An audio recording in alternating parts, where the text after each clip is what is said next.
Jenderal Bintang 4 ini tak ragu lagi perintahkan prajurit TNI habisi OPM. Jenderal Bintang 4 TNI yakni Jenderal Maruli Simanjuta yang kini menjabat sebagai Kepala Staf TNI (KSAD), meyakini bahwa keputusan Panglima TNI Jenderal Agus Subianto mengubah nama KKB menjadi OPM adalah keputusan yang sangat tepat.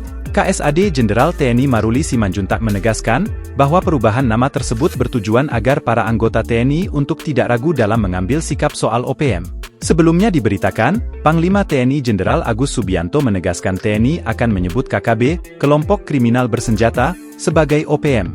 Agus menilai, perubahan nama lantaran organisasi separatis di Papua itu menamakan diri mereka Tentara Pembebasan Nasional Papua Barat. OPM sudah melakukan teror dan pembunuhan terhadap masyarakat serta anggota TNI Polri. Para anggota OPM juga berbuat tidak pantas kepada guru dan tenaga kesehatan. Penetapan ini dilakukan setelah Dan Ramil Aradide Letda Infantri Octavianus Sogalre tewas ditemukan di jalan usai ditembak OPM tersebut. Jenderal TNI Maruli Simanjuntak ikut angkat bicara. Mengutip tribunkaltim.com, penggunaan istilah itu agar para prajurit TNI tidak ragu lagi mengambil tindakan tegas apabila mendapati anggota OPM bersenjata dan dianggap berbahaya. Contoh kasus, ketika melihat seorang OPM bersenjata, maka itu sangat berbahaya. Sebab itu, sudah seharusnya ditindaklanjuti.